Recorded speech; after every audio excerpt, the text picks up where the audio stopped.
اعوذ باللہ من الشیطان الرجیم بسم اللہ الرحمن الرحیم رب اشرح لی صدری ویسر لی امری واحلل عقدۃ من لسانی یفقہوا قولی۔ السلام علیکم۔ آج جو ہے وہ ہمیں سورہ العادیات کی جو ہے وہ ریمیننگ تفسیر پڑھنی ہے۔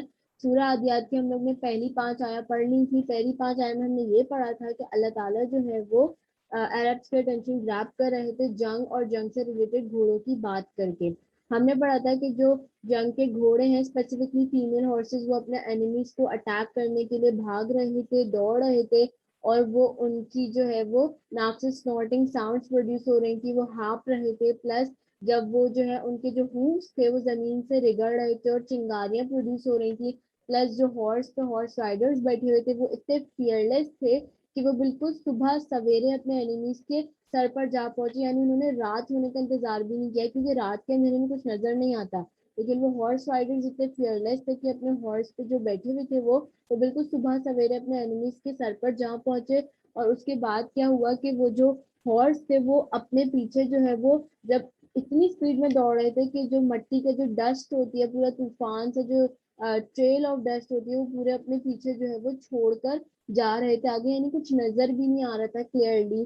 اور اس کے علاوہ یہ ایک اور چیز جو ہم نے میں پڑھی تھی، پھر وہ کیا تھا کہ جو ہارس اور ہارس رائڈرز تھے وہ بالکل ہارٹ آف بیٹل میں جا پہنچے تھے، یعنی ان کے ارد گرد سارے اینیمیز نے ان کو سراؤنڈ کر لیا تھا۔ اس کے بعد اللہ تعالیٰ نے کیا کیا تھا کہ اسکرین بلیک ہو گئی تھی، یعنی اس کے آگے اللہ تعالیٰ نے جنگ سے ریلیٹڈ گھوڑوں کی اللہ تعالیٰ نے جنگ کا کوئی سین نہیں بتایا، اور اللہ تعالیٰ جو ہے وہ ڈائریکٹ اپنے سبجیکٹ پر آ گئے جو مین بات اللہ تعالیٰ کو کرنی تھی۔ اب یہاں سے ہم لوگ پڑھیں گے آج بسم اللہ الرحمن الرحیم۔ ان الانسان لربہ لکنود، بے شک انسان اپنے رب کا بڑا ہی ناشکرا ہے۔ اچھا، اب کنوت کا مطلب یہ ہوتا ہے کہ آپ انگریٹفل ہو ان فیور سے، یعنی آپ ناشکرا پنا کریں ان اللہ تعالیٰ کے احسانات کو نہ مانے جو اللہ تعالیٰ نے آپ پر کیے ہیں۔ ان الانسان کا مطلب ہوتا ہے شورلی دا ہیومن مین، یعنی بے شک، یعنی وداؤٹ اینی ڈاؤٹ، یعنی بالکل اس میں 100% بات ہے، شورلی دا ہیومن بینگ۔ اس کے بعد لا کا مطلب ہوتا ہے مینس نو ڈاؤٹ، یعنی کوئی اس بات میں کوئی شک نہیں ہے، اس کا مطلب ہوتا ہے لا۔ ٹھیک ہے، اب آپ امیجن کریں کہ ساتھ میں کیا سمجھایا جا رہا ہے۔ اگر آپ تھوڑے سیکنڈز پہلے چلے جائیں تو ریڈرز یا لسنرز کیا سوچ رہے ہوں گے کہ گھوڑا جو ہے وہ کتنا لوئل جانور ہے کہ اپنے ماسٹر کے لیے، یعنی اگر آپ فرض کریں کہ آپ گھوڑے کے ماسٹر ہیں، آپ اپنے آپ کو اس سین میں امیجن کریں تو آپ کیا سوچ رہے ہوں گے کہ گھوڑا اتنا لوئل جانور ہے کہ وہ جو ہے وہ میری خاطر جو ہے وہ جنگ کے بالکل سینٹر میں جا پہنچا، جبکہ اس کی اپنی لائف کو خطرے میں ڈال کر بالکل سینٹر میں جا پہنچا۔ اور آپ تھوڑی دیر پہلے یہ سوچ رہے ہوں گے، لیکن اب اللہ تعالیٰ نے اتنی امیزنگ آرگومنٹ انسان کے سامنے رکھے کہ اللہ تعالیٰ نے اس کو اسپیچلیس کر دیا۔ اللہ تعالیٰ یہاں پہ یہ بتانا چاہ رہے ہیں کہ گھوڑا جو کہ بس ایک جانور ہے وہ اپنے مالک سے لوئل ہے، اور اتنا لوئل ہے کہ اپنی جان خطرے میں ڈال دی اس نے، لیکن میں نے جو تم پر اتنے احسانات کیے ہیں اور میں بھی تمہارا ماسٹر ہوں، تم میرے سلیو ہو لیکن تم کیا ہو، مجھ سے ڈس لوئل ہو، یعنی تم میری بلیسنگس کو خاطر میں نہیں لاتے اور مجھ سے ڈس لوئل ہو، جبکہ تمہیں عقل شعور میں نے سب کچھ عطا کیا، پھر بھی تمہارا یہ بیہیویئر ہے، جبکہ وہ ایک گھوڑا ہے، وہ تو ایک جانور ہے، پھر بھی وہ اپنے مالک سے کتنا لوئل ہے، اور تم اپنے آپ کو دیکھو کہ تم کیسے ہو، تم اتنے ڈس لوئل کیسے ہو سکتے ہو۔ تو اللہ تعالیٰ نے اتنی اسٹرانگ آرگومنٹ انسان کے سامنے رکھی ہے کہ بالکل ایک دم اسپیچ لیس ہو جاتا ہے، یعنی اب ٹرانسفارمیشن دیکھ رہے کہ کتنی قرآن میں کتنی اچھی ٹرانسفارمیشن ہوتی ہے کہ انسان بالکل اسپیچ لیس رہ جاتا ہے، ابھی کیا بات چلی تو ایک دم سے اتنی اسٹرانگ آرگومنٹ اور اسٹیٹمنٹ آپ کے سامنے لا کے رکھ دی جاتی ہے۔ تو آیا نمبر 6 سے جو ہے وہ ہمیں یہ سمجھ آ رہا تھا۔ اچھا، آیا نمبر 7 پہ آ جاتے ہیں۔ وَإِنَّهُ عَلَى ذَلِكَ لَشَهِيدٌ، شہید کا ورڈ استعمال ہوا ہے یہاں پہ، پوائنٹ ٹو بی نوٹڈ، اور بے شک وہ اس حقیقت پر خود گواہ ہے۔ اچھا، اب آیا 7 سے کیا سمجھ آ رہا ہے ہمیں؟ دیکھیں، سب سے پہلے تو یہ کہ اس آیت سے جو چیز ہمیں یہ سمجھ آ رہی ہے وہ یہ ہے کہ آخرت کے دن اللہ تعالیٰ کیا کہنا ہے کہ بے شک وہ اس چیز پر خود گواہ ہے، خود، یعنی آخرت کے دن ہمارے اپنے باڈی آرگنز، ہمارے ہاتھ، ہمارے پیر، ہماری زبان، یہ ساری کی ساری کیا، ہمارے ہاتھ پیر زبان، ہمارے سارے باڈی آرگنز ہمارے خود گواہی دیں گے کہ جو جو ہم کرتے رہے نا وہ خود اس بات کی گواہی دیں گے کہ اس نے اللہ تعالیٰ یہ کیا تھا, اس نے میرا اس طریقے سے مس یوز کیا تھا, یا اس نے مجھے اس کام کے لیے یوز کیا تھا. اور سب سے انٹرسٹنگ بات اس آیت میں نوٹ کرنے والی یہ ہے کہ اللہ تعالیٰ نے, اگر فار انسٹنس اللہ تعالیٰ کسی تھرڈ کورٹ میں ہوتا ہے نا کہ کوئی تیسرے بندے کو بلایا جاتا ہے کہ اچھا آپ بتائیں کہ آپ اس وقت پریزنٹ تھے جب اس کرمنل نے یہ کام کیا تھا, آپ نے اس کو دیکھا تھا, تو وہ پھر تھرڈ بندہ گواہی دیتا ہے. اگر اللہ تعالیٰ آخرت میں ایسا کریں گے تو کیا چانسز ہوں گے کہ جو کرمنل ہوگا وہ کہہ دے گا اللہ تعالیٰ نہیں بھائی یہ جھوٹ بول رہے ہیں, میں نے ایسا کام نہیں کیا. لیکن آپ کے پاس یہ بھی آپشن نہیں ہوگا, یعنی کہ ہم سب کے پاس اس دن یہ بھی آپشن نہیں ہوگا. کیوں؟ کیونکہ ہمارے اپنے ہاتھ, ہمارے اپنے پیر, ہماری اپنی ٹانگیں, سب کچھ ہمارے باڈی آرگنس ہمارے اگینسٹ گواہی خود ہی دے رہے ہوں گے. آپ کیا ڈینائی کریں گے کہ اللہ تعالیٰ میرے ہاتھ جھوٹ بول رہے ہیں, میری زبان جھوٹ بول رہی ہے؟ یہ تو آپ نہیں کہہ سکتے کیونکہ وہ تو آپ کی اپنی زبان, آپ کے اپنی ہاتھ ہے, رائٹ. تو پھر اس آیت سے جو بہت اسٹرانگ پوائنٹرس نا وہ یہ نوٹ کرنے والا تھا. اچھا ایک اور چیز جو وہ یہ ہے کہ اللہ تعالیٰ نے لفظ شہید استعمال کیا, اللہ تعالیٰ نے شاہد استعمال نہیں کیا, جبکہ شاہد کا مطلب ہوتا ہے گواہی, گواہی دینے والا یا وٹنس کرنے والا. لیکن اللہ تعالیٰ نے لفظ شہید استعمال کیا, وہ اس لیے کہ شاہد مطلب ہوتا ہے کہ آپ وٹنس کر رہے ہیں لیکن ایک بار کر رہے ہیں, جبکہ شہید کا مطلب ہوتا ہے وٹنسنگ آل دا ٹائم, یعنی آپ کے باڈی آرگنس آپ کو وٹنس کر رہے ہیں جو بھی آپ کام کر رہے ہیں آل دا ٹائم. کوئی ایک بار وٹنس نہیں کر رہے, جتنا بھی انٹائر ڈیوریشن آپ کی پوری زندگی میں آپ کے باڈی آرگنز وہ چیز ہیں جو کہ آپ کو وٹنس کر رہے ہیں آل دا ٹائم, یعنی وہ دیکھ رہے ہیں جو بھی آپ کر رہے ہیں, اور وہی گواہی دیں گے آخرت کے دن آپ کے اعمال کی جو جو آپ کام کرتے رہے ہیں. تو اللہ تعالیٰ نے بہت یہاں پہ اسٹرانگ, اگین بہت اسٹرانگ اسٹیٹمنٹ پروڈیوس کیا ہے کہ انسان خود گواہ ہے جو وہ کر رہا ہے, کوئی تیسرا بندہ آگے گواہی نہیں دے گا. آپ خود گواہ ہیں جو جو آپ کر رہے ہیں, آپ کے باڈی آرگنس خود گواہی دیں گے. اور پھر آپ اس دن ہم سب کیا ڈینائی کریں گے, ہمارے پاس کوئی کس منہ سے ہم لوگ ڈینائی کریں گے اللہ تعالیٰ کو.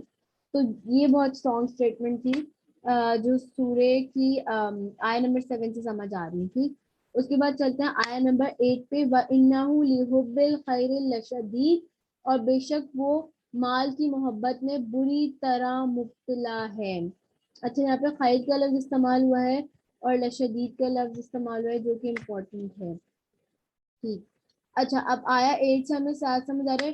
حب کا مطلب ہوتا ہے کہ آپ کو کوئی چیز اچھی لگی ہو اپنے لیے, ٹھیک ہے, اور آپ ہر ذرائع سے اس کو حاصل کرنے کی کوشش کریں, that is known as the حب. ٹھیک ہے, خیر کا مطلب عربک میں ہوتا ہے اچھا, لیکن یہاں پہ جو ہے وہ خیر سے مراد اچھا نہیں ہے. وہ کیوں؟ کیونکہ جس انسان کے باڈی آرگنس اس کے ہی اگینسٹ گواہی دے رہے ہیں, ہم اس کے بارے میں یہ نہیں کہہ سکتے کہ اس کی جو محبت ہے اچھے کاموں کے لیے, اچھی چیزوں کے لیے بہت زیادہ ہے. نہیں, ہم اس کے بارے میں یہ نہیں کہہ سکتے. یہاں پہ خیر کا جو لفظ ہے وہ ویلتھ یعنی پیسوں کے لیے یا منی کے لیے استعمال ہوا ہے.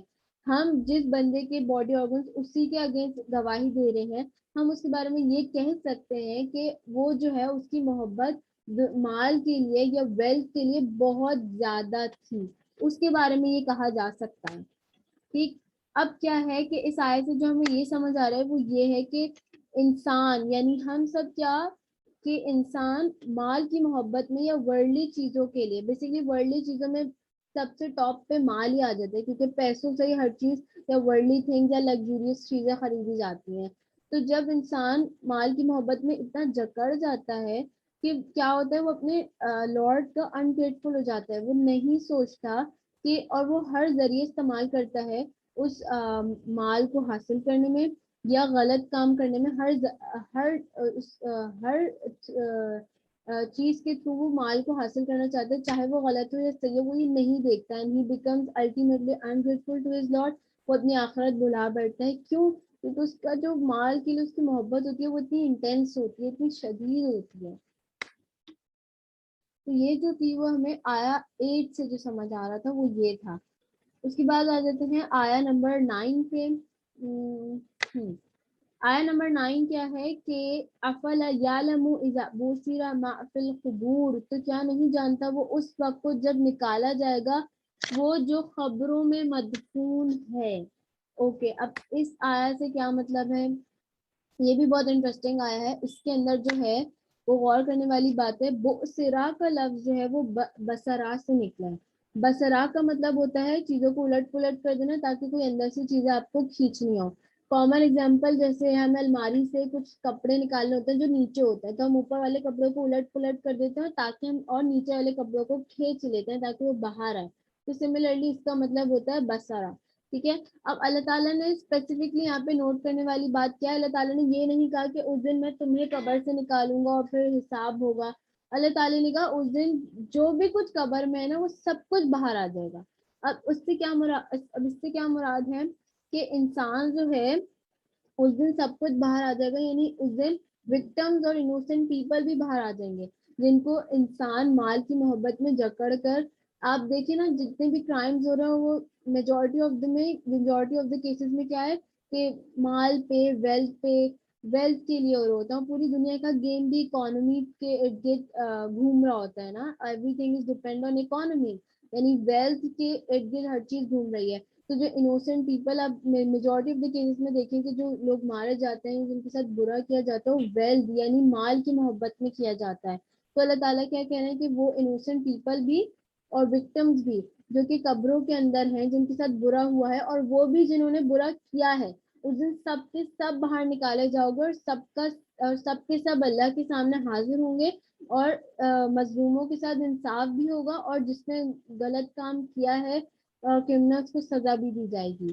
تو آیا نمبر 9 سے جو ہے وہ ہے ہمیں کیا ہے کہ یہ سمجھ آ رہا ہے کہ قبر میں جو بھی کچھ ہے نا سب کچھ نکال دیا جائے گا, اس کو باہر کھینچ لیا جائے گا. ٹھیک. تو آیا نمبر 9 سے جو ہے ہمیں یہ سمجھ آ رہا ہے. اوکے نا موو ٹوورڈز آیا نمبر 10. آیا نمبر 10 جو ہے وہ ہے وَحُصِّلَ مَا فِي الصُّدُورِ, اور ظاہر کر دیے جائیں گے وہ بھید جو سینوں میں ہیں. اوکے تو آیا نمبر 10 سے ہمیں کیا سمجھ آ رہا ہے کہ حصیلہ کا جو لفظ ہے وہ تحصیل سے نکلا ہے. تحصیل کا مطلب ہے کسی چیز کو چھیلنا تاکہ اندر جو چیز ہے وہ باہر آئے. کامن ایگزامپل, ہم لوگ کیلا چھیلتے ہیں تاکہ کیلے کا چھلکا اتار دیتے ہیں تاکہ کیلا اندر سے باہر آ جائے اور ہم لوگ کھا سکیں اس کو, رائٹ. تو یہی مطلب ہوتا ہے تحصیل کا. اب جو صدور کا لفظ ہے وہ صدر سے نکلا ہے. یہ لفظ ہم لوگ نے جو ہے وہ 2 سورہ میں پڑھا ہے, ایک تو سورہ انشراح میں اور سورہ ناس میں ہم لوگ پڑھ چکے ہیں. صدور کا جو لفظ ہے وہ صدر سے نکلا ہے. صدر کا مطلب ہوتا ہے چیسٹ. اب آیا نمبر 10 سے ہمیں یہ سمجھ آ رہا ہے کہ جو ججمنٹ ڈے میں یعنی کہ جو آخرت کا دن ہوگا اس دن آپ کو جو جج کیا جائے گا وہ on the basis of your intention کیا جائے گا. یعنی آپ نے جو بھی کام کیے ہیں اس کے پیچھے انٹینشن کیا تھی. یعنی بہت ساری کیسز میں کیا ہوتا ہے کہ فیم اور ویلتھ کے لیے, فیم اور بہت ساری اس چیزوں کے لیے کوئی کام گڈ ڈیڈ کیا جا رہا ہوتا ہے, لیکن اب آن دی ادر ہینڈ بہت سارے اچھے لوگ بھی ہوتے ہیں جو کہ گڈ ڈیڈ کر رہے ہوتے ہیں اور کسی کو پتا بھی نہیں چلتا, یا بہت سارے لوگ ایسے بھی ہوتے ہیں جو برے کام کر رہے ہوتے ہیں اور وہ یہ سوچ رہے ہوتے ہیں کہ کسی کو کیا پتا چلے گا, ہم یہ کام کر رہے ہیں تو who knows. ٹھیک ہے. تو اللہ تعالیٰ کیا کہہ رہا ہے کہ اس دن جو بھی ہم کر رہے ہیں نا وہ آپ کو جو آپ کے ڈیڈس کو جو جج کیا جائے گا on the basis of your intention کیا جائے گا. اگر آپ نے اچھا کام کیا ہے اور اس کی نیت بھی اچھی ہے تو پھر آپ کو اس کا ضرور ثواب ملے گا. لیکن اگر آپ نے اور ایسے بھی کیسز ہوتے ہیں کہ کوئی برا کام ہم سے غلطی سے ہو جاتا ہے لیکن ہماری نیت نہیں ہوتی, تو اس میں اللہ تعالیٰ معاف فرما دیتا ہے اگر آپ معافی مانگے تو. ٹھیک. تو یا پھر کبھی کبھار ایسا ہوتا ہے کہ لوگ جو ہوتے ہیں وہ دنیا کو بہت دکھا رہے ہوتے ہیں سامنے سے, لیکن ان کا جو ڈیڈ ہوتا ہے وہ اچھی نیت پہ بیس نہیں ہوتا. تو اللہ تعالیٰ کیا ہے کہ اس دن جو اللہ تعالیٰ بالکل فیئر رکھیں گے معاملات کو, یعنی اس دن جو آپ کے ڈیڈس کو جج کیا جائے گا it will be based on your intention. یہ ظاہری چیزوں کے صرف ایکسٹرنلی جج نہیں کیا جائے گا آپ کو. ٹھیک.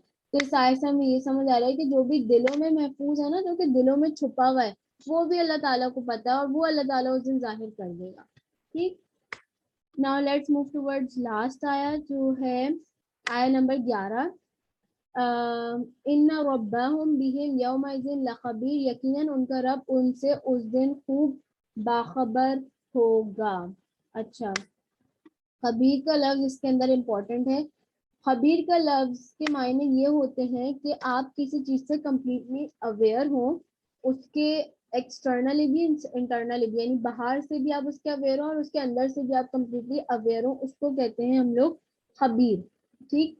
تو اللہ تعالیٰ یہاں پہ کیا کہنا، اگر آپ اس سورہ کی سٹارٹنگ میں دیکھیں گے تو اس سورہ کی سٹارٹنگ میں کیا دیکھا تھا آپ نے کہ ایک انسان جو ہے وہ بہت کیئرلیس ہے، کرپشن کرے، وہ آپریشن کر رہے، وہ اپنی آخرت کو بھلا بیٹھا ہے، he is disloyal and disobedience to his master. وہ یہ سمجھ رہا ہے کہ جو کام کر رہا ہے اس کے دل میں چھپے، وہ کبھی آشکار نہیں ہوں گے. لیکن اللہ تعالیٰ اس اینڈ میں اتنی اچھی طریقے سے اللہ تعالیٰ سب کچھ بیلنس کر کے اور لیول کر کے اللہ تعالیٰ نے سایہ کو ختم کیا ہے. وہ کیا ہے کہ اللہ تعالیٰ یہ بتا رہے ہیں کہ جو ایسے انسان کا، کرمنلز کا جو مائنڈ سیٹ ہے نا، جو یہ سوچتے ہیں کہ میں فرار ہو جاؤں گا، کس کو پتا ہے کہ میں نے کیا کام کیا ہے، who knows، کون پوچھنے والا ہے. تو اللہ تعالیٰ کہہ رہے ہیں کہ یہ مائنڈ سیٹ ایسے لوگوں کا، یا جو کرمنلز ہیں، یا اگر ہم بھی دیکھیں اپنے آپ کو بھی، ہم لوگ کو ہمیشہ خود کو بھی سچویشن میں رکھ کے سوچنا چاہیے. ایسا نہیں کہ ہم تھرڈ پرسن کے لیے سوچ رہے ہیں، خود کو بھی سچویشن میں رکھیں. تو اگر ہمارا یہ مائنڈ سیٹ ہوگا کہ ہم کوئی کرائم کر رہے ہیں اور ہم لوگ فرار ہو جائیں گے، کوئی پوچھنے والا نہیں ہے، تو یہ بالکل غلط ہے. کیوں؟ کیونکہ اللہ تعالیٰ انسان کے ان سائڈ اور آؤٹ سائڈ دونوں چیزوں سے کمپلیٹلی باخبر ہے، اور فائنل ڈے یعنی ججمنٹ کے دن، آخرت کے دن، وہ سب کچھ ریویل کرنے والا ہے. تو یہ تھی this was all about the سورہ العادیات تفسیر. انشاءاللہ اس سے کیا ہمیں لیسنز ملتے ہیں وہ ہم جو ہے وہ نیکسٹ آیت سے پڑھیں گے. صحیح ہے، جزاک اللہ خیر.